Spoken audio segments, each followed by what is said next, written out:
نحمدہ نصلی علی رسولہ الکریم اما بعد فاعوذ باللہ من الشیطان الرجیم بسم اللہ الرحمن الرحیم۔ سورہ بقرہ آیت مبارکہ نمبر 55۔ بسم اللہ الرحمن الرحیم۔ وَإِذْ قُلْتُمْ يَا مُوسَىٰ لَنُؤْمِنَ لَكَ حَتَّىٰ نَرَى اللَّهَ جَهْرَةً فَأَخَذَتْهُمُ الصَّاعِقَةُ وَأَنْتُمْ تَنظُرُونَ۔ آمنت باللہ وصدق اللہ العظیم۔ ترجمہ: اور جب کہا تم نے اے موسیٰ ہرگز نہ ایمان لائیں گے ہم واسطے تیرے یہاں تک کہ دیکھیں ہم اللہ کو ظاہر، پس پکڑا تم کو بجلی نے اور تم دیکھتے تھے۔ اب یہ جو اس رکوع مبارک میں جو ان کے اوپر قرارداد جرم سمجھ لیں یا جو بھی انہوں نے معاملات کیے حضرت موسیٰ علیہ السلام جب دنیا میں تھے، اس میں سے ایک بہت بڑا معاملہ کہ حضرت موسیٰ علیہ السلام تختیوں پر لکھی ہوئی اللہ کا کلام بھی انہیں دے رہے ہیں، بہت سے معجزات ان کے ہاتھ پر اللہ نے ظاہر کیے، اس کے باوجود یہ کیا تقاضا کر رہے ہیں کہ اے موسیٰ ہم ہرگز نہ ایمان لاویں گے کہ جب تک ہم اللہ کو ظاہر نہ دیکھ لیں۔ اب ایک حضرت موسیٰ علیہ السلام کا اللہ کو دیکھنا تھا، وہ تو اللہ رب العزت سے ہم کلام ہونے کا انہیں شرف ملا، اور وہ کس قدر ان کی پاکیزہ روح تھی اور کس قدر اس کی اونچائی تھی یہ تو اللہ ہی بہتر جانتے ہیں۔ تو ان کا شوق ایک علیحدہ چیز تھی، دیدار خدا، اللہ رب العزت کا دیدار کرنا ان کا ایک علیحدہ شوق تھا۔ ان کا جو شوق ہے اس میں تکبر نظر آ رہا ہے۔ کیا کہہ رہے ہیں کہ ہم ایمان نہ لاویں گے، پہلے اللہ آ کے ہمیں کہے، اپنی اللہ بتایا آ کے کہ یہ میرا بندہ ہے، توبہ نعوذ باللہ، کہ اللہ تعالیٰ بہت ہی یعنی کہ اگر آپ الفاظ پر غور کریں تو ان کی سوچ پر افسوس، اور انسان اپنی پستی میں اس طرح بھی گر پڑتا ہے، لیکن اس کی وجہ ہے تکبر۔ ایک جو چیز یہاں سیکھنے والی اور اکثر جگہ پہ اکثر مقامات میں جو انسان جب اپنی گراوٹ میں جاتا ہے، تکبر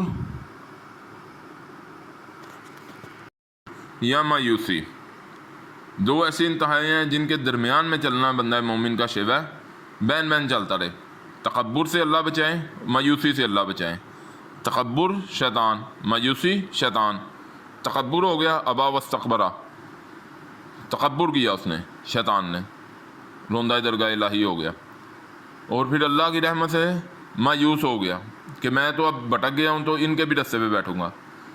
لیکن ہمارے جد امجد حضرت آدم علیہ السلام نے جو طریقہ اپنایا، جو اللہ تعالیٰ نے قرآن پاک میں آگے آئے گا، تو پیچھے بھی ہم نے کچھ پڑھا واقعہ، آگے بھی جب آئے گا انشاءاللہ واقعہ، تو اس سے ہمیں جو سیکھ ملتی ہے وہ کیا ہے؟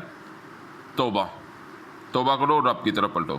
بہرحال اس آیت مبارکہ میں وہ کہہ رہے ہیں کہ ہم ہرگز نہ ایمان لاویں گے یہاں تک کہ اللہ کو دیکھ لیں، حتیٰ نر اللہ جہرتاً، ظاہری اللہ ہم پر، اللہ تعالیٰ ہم پر ظاہر ہوں، توبہ، اللہ معاف کریں۔ تو اس کی پاداش میں کیا ہوا؟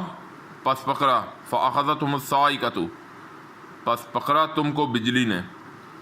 تو اللہ کی مخلوق میں سے پہاڑ، چرند پرند، ہوا، سب چیزیں اللہ کی خلق کی ہوئی ہیں، اسی طرح بجلی اللہ کی خلق کی ہوئی ہے۔ بجلی نے پکڑا، یہ آیت سے اگر ہم سیدھا سیدھا مطلب جو سمجھ آتا ہے کہ بجلی ان کی یہ جسارت قبول نہ کر پائی، اور اس نے پکڑا تو اپنے رب کے حکم سے ہی ہوگا، لیکن کس قدر ان کے اوپر وہ بجلی کے ذریعے اللہ نے عذاب نازل کیا۔ تو دوسرے نمبر پہ اللہ کی مخلوق وہ برداشت نہیں، جو میں اس آیت سے نتیجہ اللہ تعالیٰ کمی کوتاہی کو معاف کر دیں کہ بجلی نے آ کے انہیں پکڑ لیا کہ اتنی بڑی تم نے خداوند تعالیٰ کی شان میں گستاخی کی ہے۔ لیکن افسوس اس بات پہ ہوتا ہے کہ گناہ، غلطی کر کر ندامت یا پچھتاوا ہی نہ ہو تو وہ سب سے زیادہ گمراہی ہے۔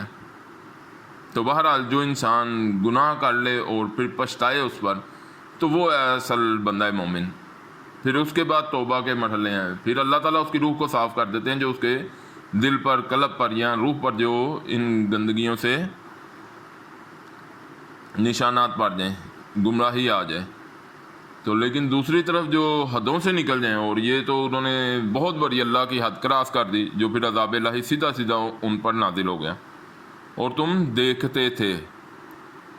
بہرحال اللہ تعالیٰ ہمیں سمجھ کی اور سب سے زیادہ اللہ ہمیں نیک اعمال کی توفیق عطا فرمائیں۔ وآخر دعوانا ان الحمد للہ رب العالمین۔